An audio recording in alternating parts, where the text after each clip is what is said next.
هێنانە دی شەریعەت وەکو شوێن کەوتوانی مەسیح پێویستە لە ڕێگای یەکتر خۆشویستنەوە پێداویستیەکانی شەریعەت پێشان بدەین.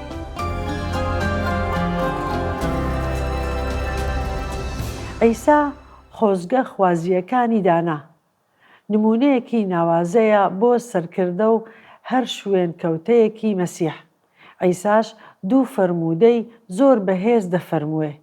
لەبیرتان بێت کە ئەو گوتارەکەی بۆ کۆمەڵەکە بوو، بەڵام فەرموودەکە ئاراستەی 12 قوتابیەکانی خۆی دەکات. مەتا 5:13 ئێوە خوێی زەوین، ئێوە ڕووناکی جیهانن.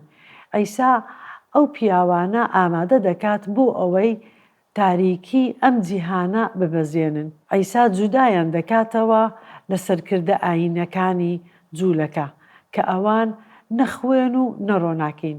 دواتر دەفەرموێ وابیر نەکەنەوە من هاتووم تەوراتیان نووسراوی پێغەمبەران بسڕمەوە، نەهاتوومە بۆ سڕینەوەیان، بەڵکو هاتووم بۆ تەواوکردنیان. بێگومان لێرەدا مەسیح دووپاتی دەکاتەوە بۆیان کە ئەو فەرموودەیەی دەفەرموێ پێچەوانەی شەریعەت نییە. ڕاستیتان پێ دەڵێم هەتا زەوی و ئاسمان لە ئارادا بێت، پیتێک یان خاڵێک لە تەورات لەناو ناچێت هەتا هەموو دێتە دی. بۆیە ئەوەی بچووکترینی ئەم ڕاستپاردانە بشکێنێت و خەڵکیش ئاوا فێر بکات لە شانشینی ئاسمان بە بەچووکترین ناو دەربرێت، بەڵام ئەوەی پەیڕەویان بکات و خەڵکی فێر بکات لە شانشینی ئاسمان بە مەزن ناو دەبردرێت. چەند ساتێک بیر لەوە بکەنەوە کە عیسا فەرمووی بەڕاستی قوتابیەکان تێناگەن تا دوای تێپەڕبوونی 3 ساڵ، کاتێک لە ئۆرشەلیم لە ژووری سەرەوە بوون و پێکەوە شیوی پەسخەیان دەخوارد کە دوای کەمێک لە خاچ دەدرا و دەمرد و گوناهی ئادەمیزادی هەڵدەگرت. لەوێدا لەگەڵیان نانی لەت کرد و شێوی پەسخەیان خوارد. فەرمووی ئەمە جەستەی شکاوی منە لە پێناوی ئێوە، ئەمە خوێنی ڕژاوی منە لە جیاتی ئێوە. اینجا پێی شوشتن و خزمەتی کردن. پاشان فەرمووی من ڕاستپەردەیەکی نوێتان دەدەمێ. ئەی قوتابیان، ڕەنگە فەرامۆشتان کردبێت، بەڵام من پێشان پێم گوتن نەهاتوومە بۆ سڕینەوەیان، بەڵکو هاتووم بۆ تەواوکردنیان. چۆن ئەمە دەکەم؟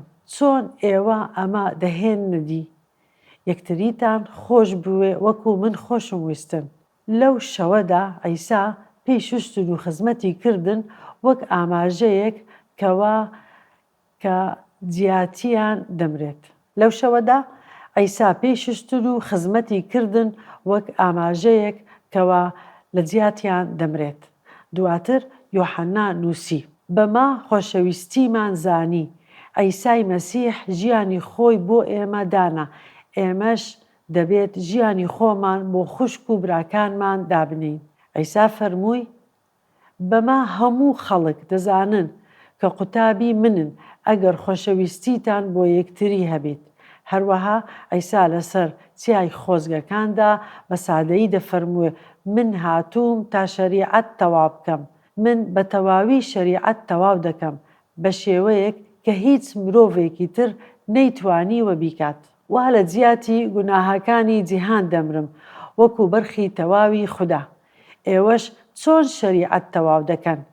دەبێ یەکتریان خۆش بوێ، چونکە دا ڕاستپاردەکە بە یەک ڕستە پوخت دەکرێت بە هەموو دڵ و بە هەموو گیان و لە هەموو بیرتانەوە. یەزدانی پەروەردگارتان خۆش بوێ، نزیکەکەت وەک خۆت خۆش بوێت. خۆشەویستی تەواوکردنی شەریعەتە. جا عیسا ئامادەیان دەکات و بناغەکە دادەنێت. بێگومان پێویستیان بە کاتە تا لەم فەرموودەیە تێبگەن تا دەگاتە لە خازدان.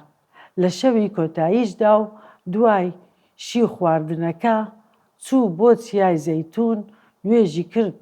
یۆحەنا 17:21 تاکو هەموو یەک بن. باوکە هەر وەک تۆ لە مندای و منیش لە تۆدام با ئەوانیش لە ئێمەدا بن تاکو جیهان باوەڕ بهێنێت کە تۆ منت ناردووە. یەکێک لە خۆزگەکان خۆزگە دەخوازرێت بە ئاشتی خوازان. ئەم ئاشتیە لە شوێن کەوتەی عیسای مەسیحەوە دێت. ئەمەش دەمانبات بۆ پرسیاری تێرامان و وەڵامدانەوە.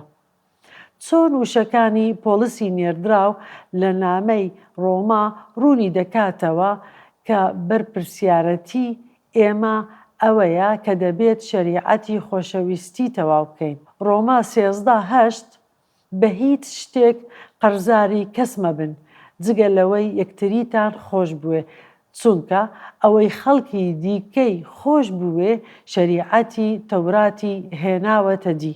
ئەمە ڕێکە لەگەڵ فەرموودەی مەسیح یەکترتان خۆش بوێ، ڕاستپەردەکانی وەک داوێن پیسی مەکەن، مەکوژن، دزی مەکەن، چاو مەبڕنە، هیچ شتێک کە هی کەسێکی دیکە بێت و ڕاستپاردەی دیکەش لەم ڕاستپاردەیەدا کۆدەبنەوە. نزیکەکەت وەک خۆت خۆش بوێت. مەسیح کاتێک بە قوتابیەکانی فەرموو من ڕاستپاردەیەکی نوێتان دەدەمێ یەکتریان خۆش بوێ وەک خۆشم ویستن. یۆحەنا 13:34 ئەو باس شەریعەتی خۆشەویستی دەکرد کە هەموو ڕاستپاردەکان دەهێنێتە دی.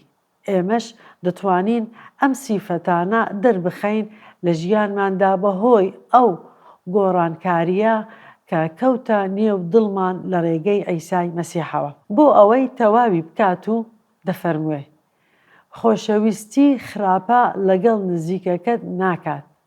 بۆیە خۆشەویستی هێنانەدی شەریعەتە. کەواتە مەسیح لەسەر چیای خۆزگەکاندا ئامادەیان دەکات بۆ ئەوەی بتوانن شەریعەتی خۆشەویستی لە ژیاندا بهێنە دی. با بەدوادچوون بکەین بۆ ئەو بنەمایە کە دەمانەوێ بە گوێرەی بژین. وەکو شوێن کەوتوانی مەسیح پێویستە لە ڕێگای یەکتر خۆشەویستنەوە پێداویستیەکانی شەریعەت پێشان بدەین.